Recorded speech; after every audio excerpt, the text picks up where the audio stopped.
भारतीय पुरातत्व विभागाकडील किल्ले देखभालीसाठी आमच्या ताब्यात द्यावे अशी मागणी राज्य सरकारने केंद्राकडे केली आहे। छत्रपती शिवाजी महाराजांचे किल्ले संवर्धन आणि देखभाल दुरुस्तीसाठी राज्याच्या पुरातत्व विभागाकडे देण्यात यावे अशी विनंती राज्याचे सांस्कृतिक कार्य मंत्री आशिष शेलार यांनी केंद्रीय मंत्री गजेंद्र सिंग शेखावत यांच्याकडे पत्राद्वारे केली आहे, ज्यातील बहुतांश किल्ले हे केंद्रीय पुरातत्व खात्याच्या अधिकारांतर्गत आहेत।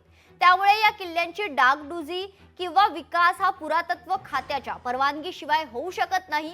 त्यामुळेच ही विनंती करण्यात आली आहे। छत्रपती शिवाजी महाराज आणि मराठा साम्राज्याच्या इतिहासाची साक्ष देणारे महाराष्ट्रातील 54 गडकिल्ले हे केंद्र संरक्षित आहेत।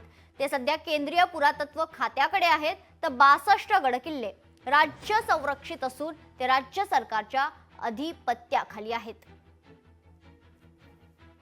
मी आणि माननीय मुख्यमंत्री महोदयांनी केंद्रीय सांस्कृतिक मंत्रालयाला आणि मंत्र्यांना पत्र लिहिलेलं आहे की राज्यातील केंद्रीय संरक्षित जे गडकिल्ले आहेत ते सुद्धा आता राज्याला परत करावेत। राज्य संरक्षित म्हणून त्याची जतन आणि संवर्धन हे राज्य सरकार करायला तयार आहे। उचित त्यासाठी लागणारे एक्सपर्ट्स, आर्किटेक्ट्स, वास्तुविशारद, पुरातत्व विभागातील त्यातले अधिकारी याचं आमच्याकडे मनुष्यबळ आहे आणि त्यामुळे सर्व गडकिल्ले जे ASIला केंद्रीय संरक्षणात गेले आहेत ते राज्य सरकारला परत करण्याची विनंती आम्ही केलेली आहे।